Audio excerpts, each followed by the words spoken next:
Hello and welcome to the world as we see it. You will notice that I've still got the beige shirt on. Well, it's not. It's a different beige shirt. I've got three of these, but it's instead of the black one. My black one's still in the wash. Anyway, never mind. Now, what we are going to do is first of all explain who we are and what we're doing. And so let's crack on with that. Well, my name's Lloyd Hobart Mitchell. I'm an ordinand with the St. George's congregation here in Pattaya in Thailand. My formation is overseen by Father David Price, who is the chaplain of St. George's in Pattaya in Thailand. And I also benefit from meeting with the former chaplain of St. George's, and his name is Father Tom Bakuska III. So I see him every Tuesday and we talk Tillich. So that's very valuable indeed, making sense of what we've been reading during the week. Now, the first thing we're going to start with today actually is a bit of an apology, because I know the other day I spoke to you about our plans on a Thursday to pose a question, to put a question, to encourage debates, to encourage engagement. And the first question that we decided on and we put out on Facebook the old question seems to have disappeared. How annoying. Right, so the old question, and I'm just going to go and get it for you, was this question, okay? And the question was, if Jesus were alive today, would he use social media to spread his message? Now, we wrote that question, and no offence was meant by it, but I do understand why some people have taken issue with the wording based on the what we all believe, what we recite every Sunday. Christ has died, Christ is risen, Christ will come again. And so in a response to this, one might say, well, I thought Jesus were alive. I thought Jesus is alive. And so the error in wording relates really to everything we've been reading in Paul Tillich's systematic theology. In Paul Tillich's systematic theology, there is a clear distinction between Jesus on earth and Christ, who rose after the death of the man Jesus. And so we've reworded this. We're saying if Jesus, meaning not Christ after the crucifixion, but if Jesus the man were on earth now, would he use social media to spread his message? Now we know that for in some quarters that won't satisfy.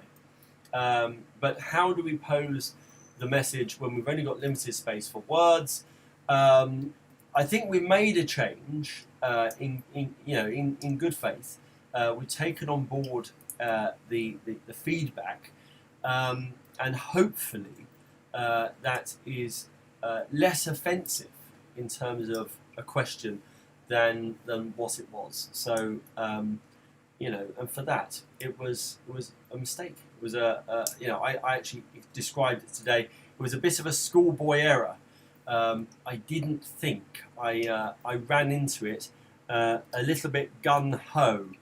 All right, so thank you. Now, Elizabeth Ferguson, I can see you there. Thank you for the heart comment. That's very good of you.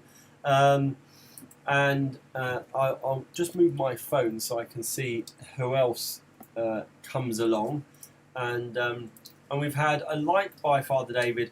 And we've also had another follow from host 00312. So host 00312, thank you very much for your follow. It's very much appreciated. We are skyrocketing at a pace towards our 50 followers, which is a target here on Twitch. If there's anyone who's followed on Facebook who wouldn't mind registering on Twitch and following us there, twitch.tv is the link you need, and you can just follow the subscribe, sign up instructions, and then you just follow us, and that does us a huge favour. I know, Elizabeth, you've done that already, so thank you for that. Now, today we are catching up with ourselves because yesterday it completely I don't know why I forgot that Friday, which was Church Times Day, and so that was a little bit foolish of me. But we're going to make up for it today. We're going to go straight over to the Church Times and look through the headlines. Of course, the top line news today is all about 9/11, the 20-year anniversary of 9/11. And I mean, it's one of those moments, isn't it? I mean, I know I've read a lot about this on social media today, Facebook, etc. And obviously, 9/11 ranks as one of those things. People used to talk about where they were when Edward VIII abdicated. People remembered where they were when Chamberlain gave his speech. People remembered where they were when Kennedy was shot, and certainly I remember where I was. I was sitting in an office above a homeless hostel on Southampton Row in London. I had only recently got a new job as an activity development worker within what was then called Make It Work, which was a brilliant gang of energetic folk with infectious enthusiasm trying to engage homeless people in all manner of different, lively, encouraging activities. Really to raise self-worth and to promote engagement in other services too, like whether it's drugs and alcohol or mental health or whatever.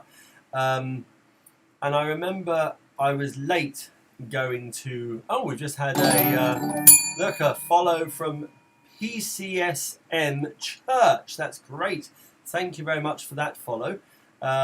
So, yeah, I was late going to another hostel, which was in Covent Garden. It was Endell Street Hostel, and the TV came on. It was rolled in and switched on, and we watched what happened, and it was beyond belief. I couldn't process what I was watching at the time. It was like, well, it was worse than anything I'd ever seen, made by Hollywood, before or since, and it was just awful. And I remember news came in, throughout the day of friends of friends.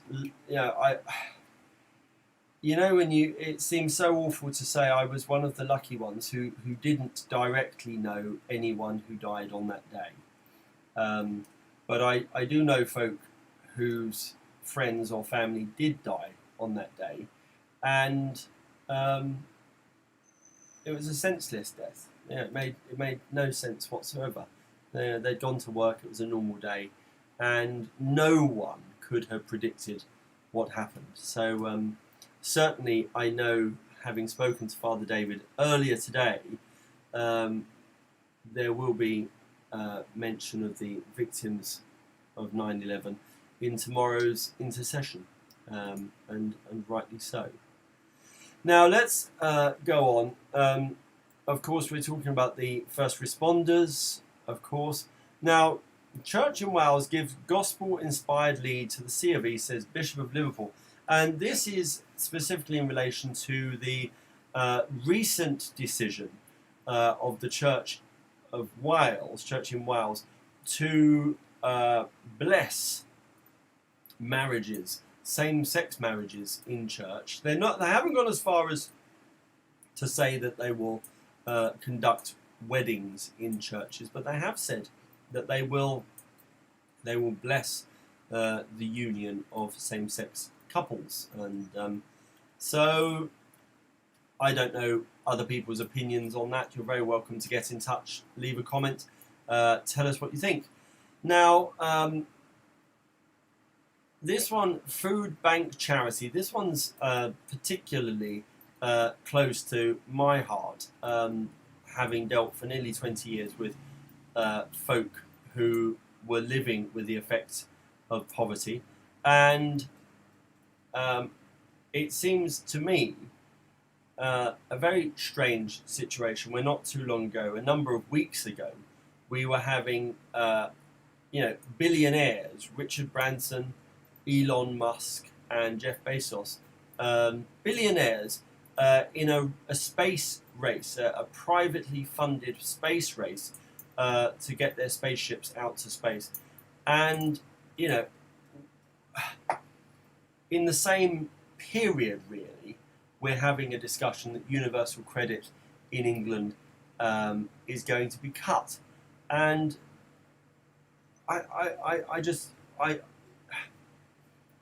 people struggle to survive. The people who rely on universal credit struggle to survive. And the cut may seem to be, £20 a week, but that actually makes a huge difference to someone who doesn't have a lot of money. It's appalling. It would have been so much easier to have raised a high-end tax band by 0.5%, and they could have clawed back not just the money gained by £20 a week from those who really need it, but they probably could have made more money. So I know that's political, but it doesn't matter about the hue of the political party in my mind. The nature always tends to stay the same, and I'm a bit fed up with it, really. I keep reading about some desperate stories. Church in Wales governing body members discuss climate action. I think that's a brilliant thing. I think that's a great progress. As you may remember, we have a group, it tickers along the top there, we have a group which is called Eco-Active Christians on Facebook. Eco-Active Christians is the group that we have. And we share, I certainly share on a daily basis, all manner of content related to what I perceive to be the single biggest existential crisis facing the human species. We can't carry on as we are. I think everyone's agreed on that.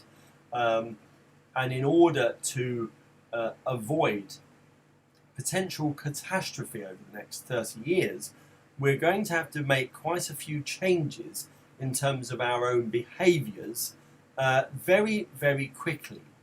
And that much is very clear. So the Greek bishops reprimanded over resistance to COVID vaccinations. I'm a little bit... I understand that people, you can't make it mandatory, but I can't help. I remember this joke. It reminds me of a joke where, and maybe it's said in bad taste, but I can't help it. It's the thing that it reminds me of, so I'm going to tell you. There's somebody on top of a roof because there's a flood, right? There's a terrible flood, and the flood waters are rising, and a person comes along on a boat and says, "Do you want to get in my little boat? There's room enough for one more." And the person on the roof is praying and says, no, leave me alone. I'm praying to God. God will save me. And so the little person in the little boat rows on. Not long after that, there's a slightly bigger fishing boat that comes by and says, do you want to jump on board, mate? We can save you. And he says, no, leave me alone. I'm praying to God. God will save me.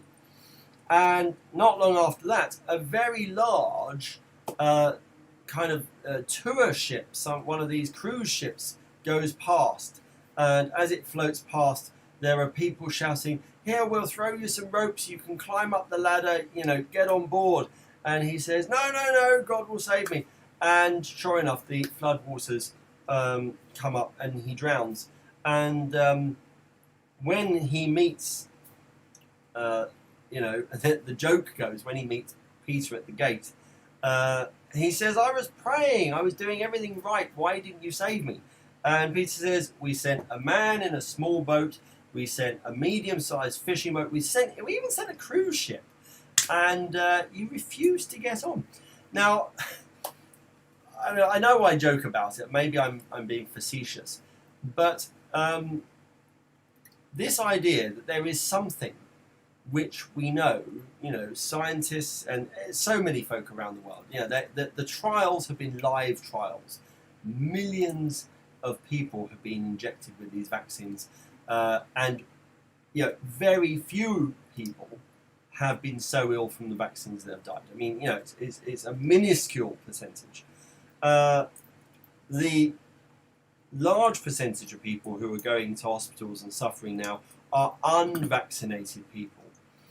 And to have bishops talking to their congregation saying, "Don't get vaccinated," or preaching in a way which is resistant, well, it reminds me of that. How do we know? How do we know that God wouldn't? How do we know that the vaccines which are being created are not God-given? Are they not blessings by God? Isn't the knowledge of these scientists who make these things one of the things we should be celebrating and saying, "Oh, it's so great, we've got these doctors, we're so lucky"? So reprimand them. Makes sense to me. It makes sense. Okay. Now we could go on. Maybe I'm a bit tired. I feel like I'm a bit tired. I'm throwing caution to the wind. I'm telling jokes and I'm saying reprimand them when it comes to bishops. So that's bad. That's bad. So I won't go on. I certainly don't want to trivialise any of it. But there's a lot in the Church Times. I've shared the link to the Church Times for you. And if you are interested, even without a subscription, you are allowed a certain number of articles per month without a subscription. So now we've had a message from somebody called Victoria Miller, and Victoria Miller has written quite a lengthy message on Facebook saying, to God be the glory. Could I please ask for a miracle prayer? Me and my family are in a struggle that we are not used to. As of right now, we have to be out of the hotel by 11 a.m. on this past Wednesday, and we had to sleep on the street with our 6-year-old daughter. We are in need of a miracle to be able to get back into the hotel. Please say a miracle prayer for me and my family. We need God to take the wheel and make it possible for us to somehow be able to extend our hotel stay for tonight. We don't have much money. We are $68 short to go back into the hotel. It is cold and raining, and I have a 6-year-old daughter to get in and be safe. Prayer is powerful. We know God provides. Just asking for a miracle prayer from the church. If there's anyone that can help us in this regard, please feel free to message me. Thank you so much, and God bless all. Victoria, look, we certainly, you'll be added to my evening prayer. If there's anyone watching this on Facebook specifically, because it's Facebook where Victoria has left that message, and if they feel able to get in touch with Victoria and help in any way, then please do. Okay. Of course, Victoria, it sounds terrible. It sounds awful, and homelessness, as I've said before, is something I've worked with for years, and so it's desperate. Now, of course, in England, with a 6-year-old child, you would be able to access emergency accommodation specifically for mothers and children. I don't know what the system is in the US, and I fear it's woefully inadequate. But I don't know. So, and I also don't know what state you're in. Whether, look, if people can get in touch with Victoria, they will. Okay, and I certainly will pray for you. I'm sure others who are watching here tonight will pray for you too, Victoria, and specifically for your daughter.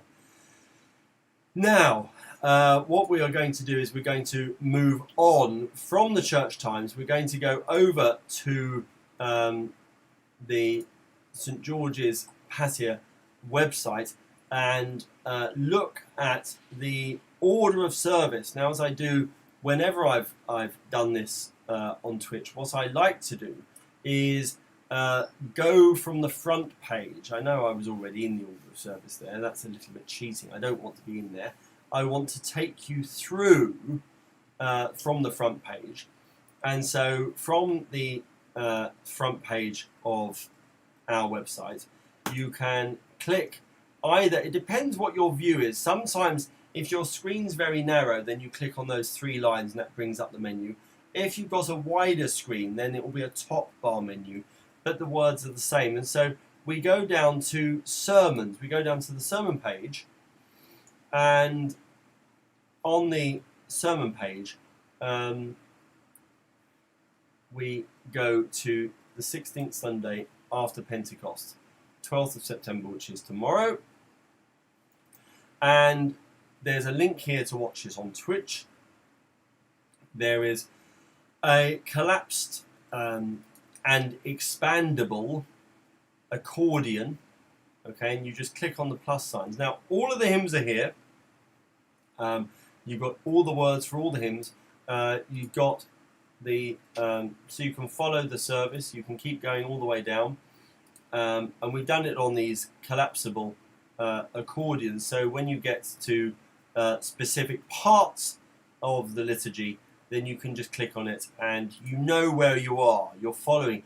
And the reason we've done that is because by requiring a click, it keeps you engaged. It's not like you're going to nod off. It stops you from nodding off, because if you do nod off, then it doesn't automatically open everything.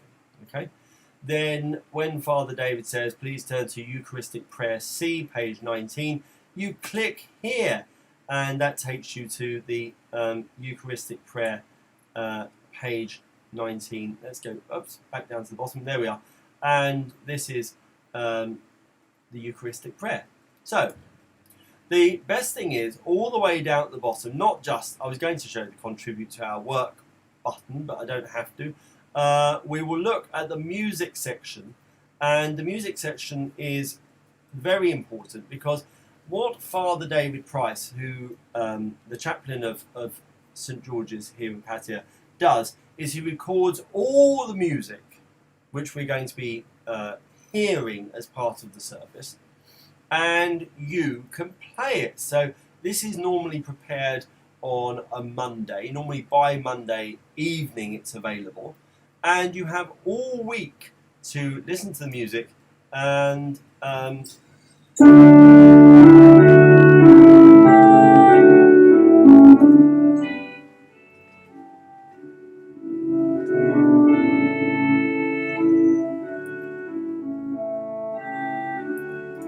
so there you are. You can click on it, you can hear it, and Father David even sings along to the hymns, so that you've got somebody to lead you.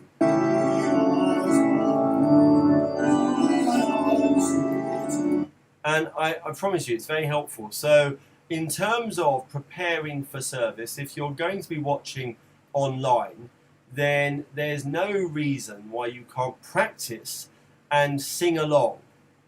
That's what we hope. We hope that you are going to be completely involved with us. Okay, now look, that's the normal Saturday agenda, or the beginning of the normal Saturday agenda dealt with. Let's go over. We're going to have a look first of all at John Pritchard's The Life and Work of a Priest. Okay, we're not going to be doing Tillich tonight. because we've done a few other bits and pieces. I know that many of you will be very, very disappointed that you won't be hearing me reading Tillich tonight, but I'm sorry about that. Now, that's strange. There's a lot of stuff which has appeared in the comments box, but it's not in. So that must be from Victoria. So that's the same message in the comment box from Victoria. Okay, so that's it. I can just about see it. So Victoria, your message is received loud and clear. Okay, and we've got your message there in the comment box, although it just hasn't popped up. I don't know why.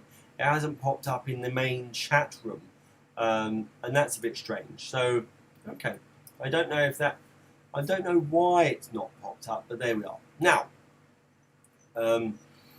we're going to carry on with John Pritchard's book. We are in, I think we're in, is it chapter 8? We're in chapter 8 called The Wounded Companion. And specifically, we're starting at the heading, which is a ministry of relationships. It says, it may be possible for a grumpy priest to have an effective ministry, but I very much doubt it. The core of a valued ministry is a network of good relationships. A priest has to establish his or her human credibility before anything else. At its most basic, in parish ministry, if people know they matter, anything is possible. If they don't think they matter, nothing will happen. A new priest can make or break his or her ministry in those first few weeks of pastoral encounters. Word gets around. It's patently unnecessary for a new priest to establish that he's no pushover, or that she's got clear boundaries. All that can come later. What people want to know is whether this person cares. Is he or she interested or distant, encouraging or cool, a listener or a compulsive talker? Is the priest a front foot person or a back foot person? Does she smile easily or frown at the first opportunity? Is he interested in other people or concerned mostly about himself and his role? People suss these things out very quickly. Above all, they sense whether the priest is kind. Kindness sounds like an impossibly flaky quality, but actually it's one of the charismatics people remember most about a priest. Genuine kindness can't be manufactured to order. It's a fruit of the Spirit, growing from a life hidden in Christ. The priest is a creator and shaper of community, and as such, relationships are of the essence. We live in a relational, rather than institutional society, and therefore the quality of our ecclesial communities is a prime focus of the priest's concern. Warm, purposeful, engaged communities are attractive. Lukewarm, argumentative, walled-in communities attract no one. Many people have enough dysfunctionality elsewhere in their lives without needing to take on a dysfunctional church as well. As in so many other ways, the priest has a major influence on the tone and style of the church. So rule number 1 is to be a pastor first and last. If priests love their communities and communities love their priests, then everything else becomes possible. A ministry of attentiveness. You're at a social gathering and the person you're talking to is clearly not interested in the conversation. Eye contact is sporadic. He's often looking over your shoulder or watching someone else walk by. He doesn't listen to what you've said, mumbling something inappropriate in response. Eventually, he spots a way out and jumps at it with unseemly enthusiasm. The whole experience has been deeply embarrassing. On the other hand, there have been times when someone has listened to you with real care and interest. Eye contact has been close, though not threatening. Your listener has obviously attended thoroughly to what you've said. His follow-up questions have been thoughtful and astute. It's as if there has been no one else in the room. Your listener has given himself completely to you. You feel heard, known, and valued. We've all probably had both experiences, and we know which one is better. The priest has the problem of being forever with people to whom he or she is supposed to be attentive, and it's tiring. But if we fail to listen carefully, people know. And if we try to put on a mask, which is inevitable sometimes, and it slips, the damage can be immense. Pastoral ministry can be exhausting. It also involves listening to the baseline of a conversation, not just the melody. Deep things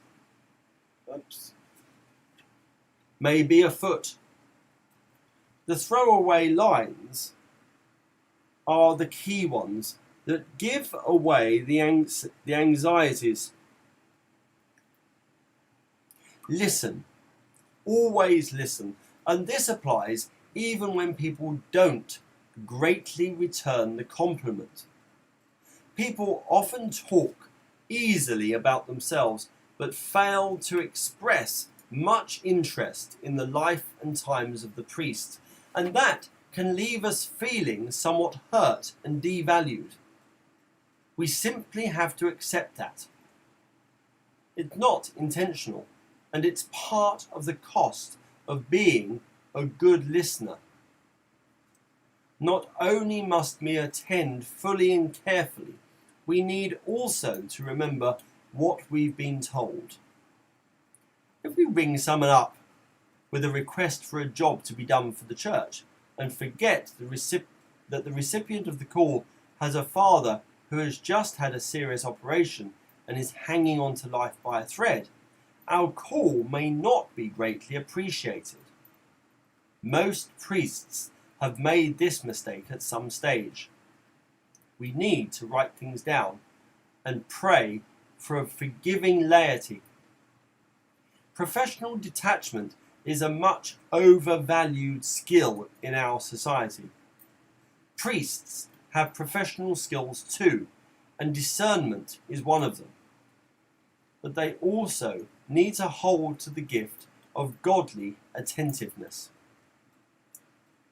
Now let's just see how long that next section is. We're going to do another page and a half. It says, a limited ministry. It's important for priests to be aware of their limitations, as of their gifts in pastoral ministry.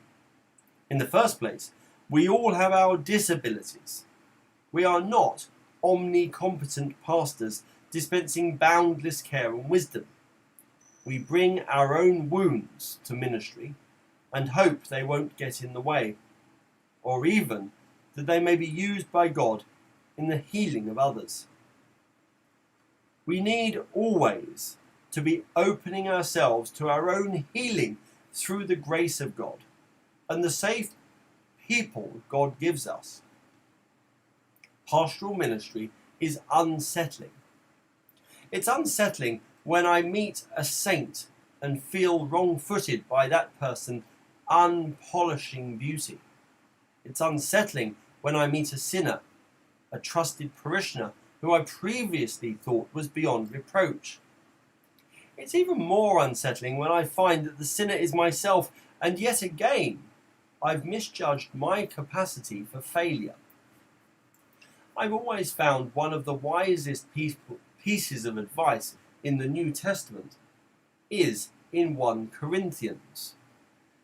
If you think that you are standing, watch out that you do not fall. We are all disabled pilgrims. In the second place, we aren't infinite in capacity. When I was a diocesan youth officer, I organised a huge camping weekend for hundreds of young people, complete with main stage concerts, 20 workshops, worship in the cathedral, midnight movies, 24-hour coffee bar, and so on. Towards the end of it, I was in complete collapse, with physical and mental symptoms that worried me considerably. My recovery from this nervous exhaustion was steady but slow, and it taught me many things about my own limitations and the need for wisdom in stewarding my enthusiasms. It also taught me not to minimize the experience of people suffering from stress. In the third place, we need to recognize the limitations in our expertise. We mustn't try to be a counsellor on the basis of a 6-week course or at theological college. A wise priest knows the value of referrals and has a wide knowledge of the services available. Above all, a priest is always a learner. We have to ask daily for what the ordination collect calls the needful gifts of grace, to which I would add the needful gift of humility. There's no such place as the priestly promised land where all skills have been acquired and the rest is repetition. I remember the embarrassment of being in a hospital ward visiting one person when the chaplain came round, stood in the middle of the ward and sprayed trivial bonhomie around the room, avoiding engagement with anyone, confident in his role and overbearing manner. When he left, the ward was stunned, and I was all the more convinced that priestly ministry is for humble learners. The astonishing truth, of course, is that God too is humble and hands over his life to us, asking us to imitate the humility of his Son. In the fourth place, pastoral care is not meant to emanate just from the priest. Indeed, he or she offers very little towards the sum of human love and care generated by a local church. Priestly ministry is rooted in the ministry of all the baptized, and the people of God are always at work in the close fabric of any community. We've been followed again. Nightmare 601_818_ has followed. So thank you very much for that follow. That's marvellous. That's great. And we are reading, just to bring you up to speed, John Pritchard's The Life and Work of a Priest. So let's carry on. Now, offering practical care, a listening ear over a cup of tea, and often heroic feats of self-sacrifice. Priestly humility is essential before the extraordinary level of compassion that characterizes most Christian congregations. Nevertheless, priests also have a ministry to this network of care and will seek to harness all this natural compassion by setting up some form of pastoral visiting team to care for the long-term sick, the bereaved, the housebound, and others. He or she may set up a healing team to pray responsibly with those who want it, or to organise healing services or a prayer chain to activate supportive prayer at short notice. The combined pastoral resources of the local church should be a huge encouragement to hard-pressed priests as they minister in the company of the whole people of God. Lastly, priests are limited by the very nature of pastoral care as open-ended and messy. We have to resist the desire to sort things out and close the file. People aren't like that. We all live with perennial issues, ambiguities, questions, and problematic characteristics.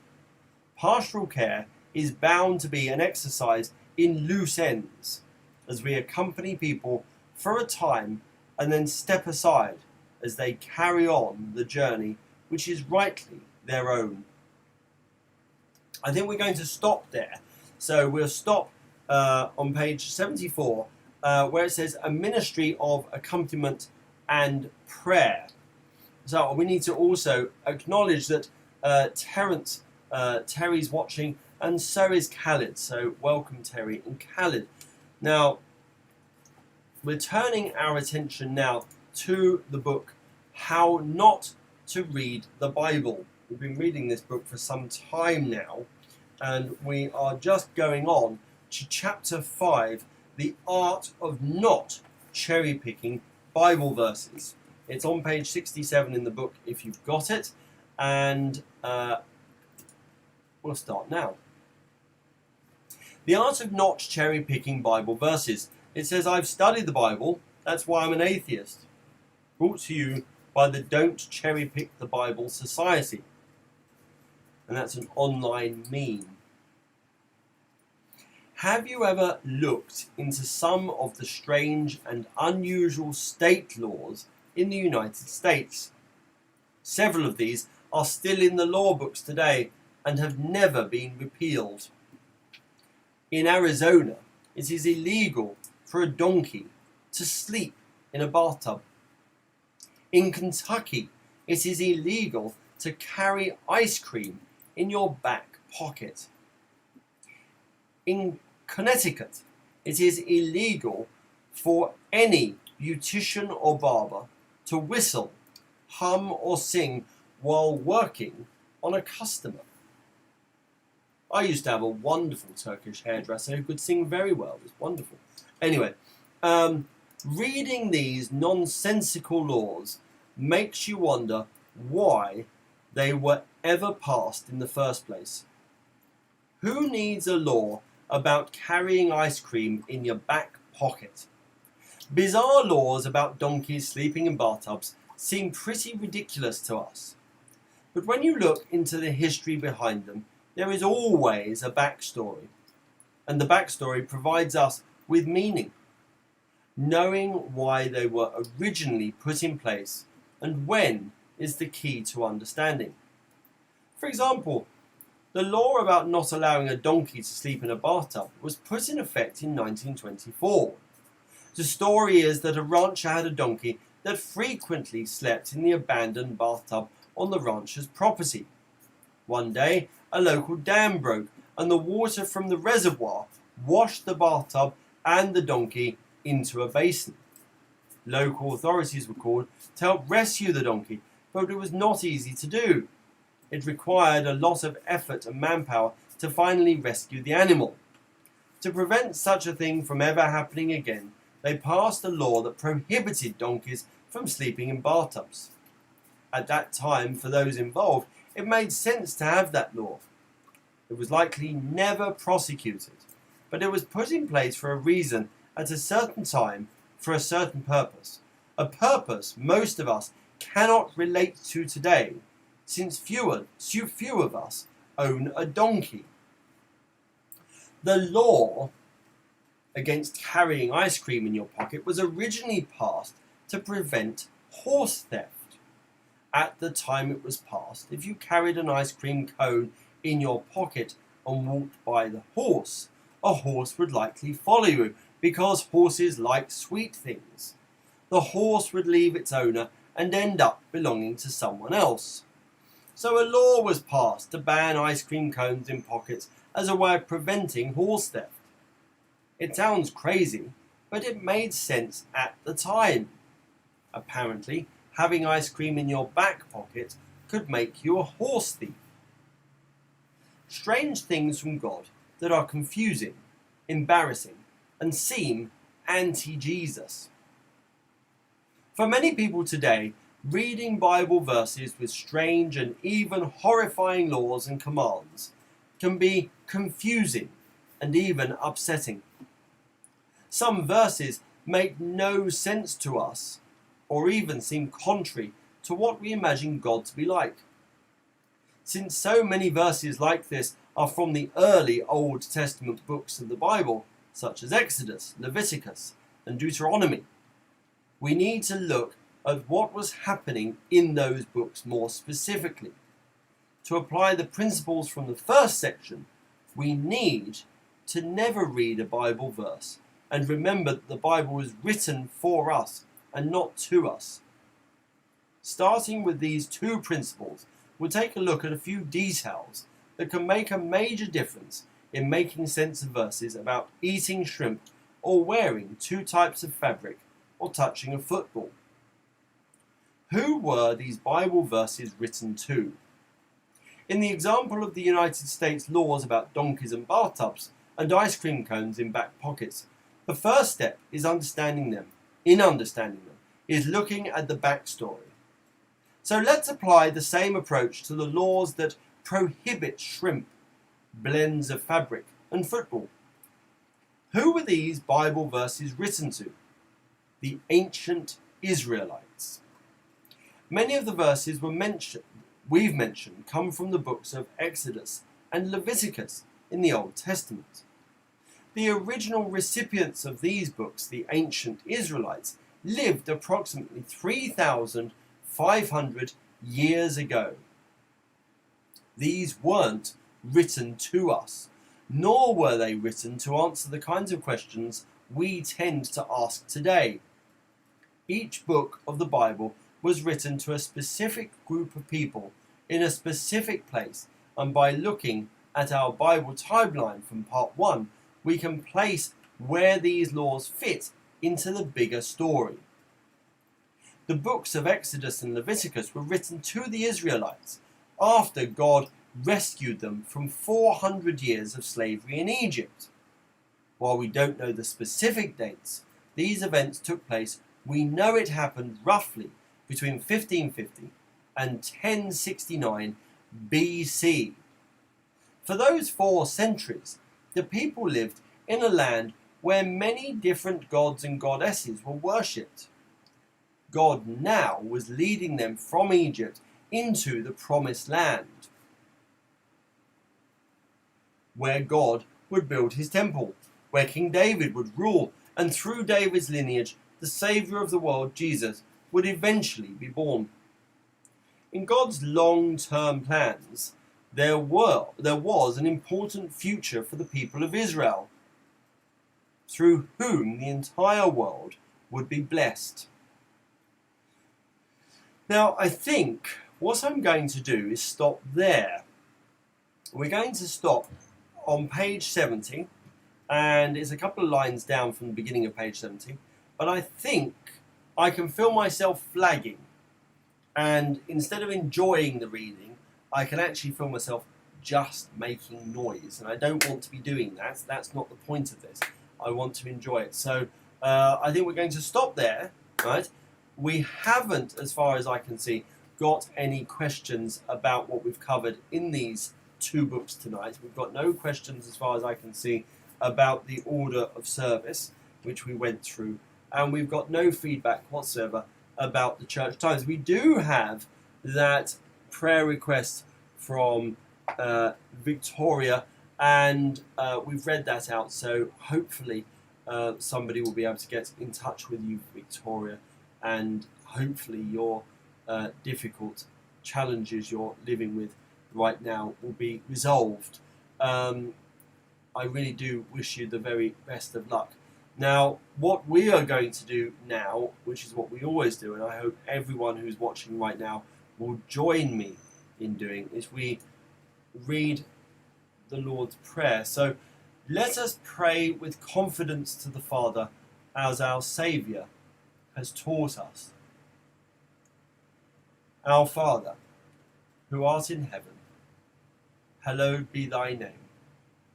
Thy kingdom come, thy will be done on earth as it is in heaven. Give us this day our daily bread, and forgive us our trespasses, as we forgive those who trespass against us. And lead us not into temptation, but deliver us from evil. For thine is the kingdom, the power, and the glory, for ever and ever. Amen.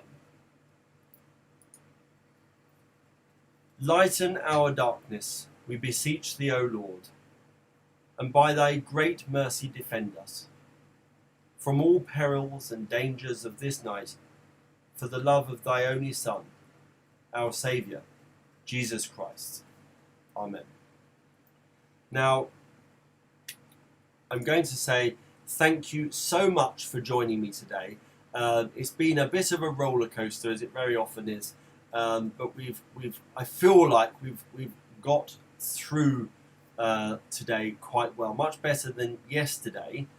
Yesterday I completely forgot one of our agenda items, which we normally have, so that was very, very, very poor, and so yeah, I'm rather pleased that we did what we did today. It's I feel like we've done it quite well, certainly in a way which I don't feel ashamed of, if that makes sense.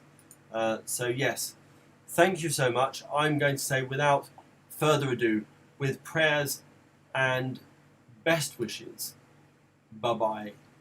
Oh, I know what I've done. I've said bye-bye for now, but I don't want to say bye-bye for now. Why has that happened? I don't want to say bye-bye for now, because we go instead to our stream ending page, and that means it doesn't cut off the end.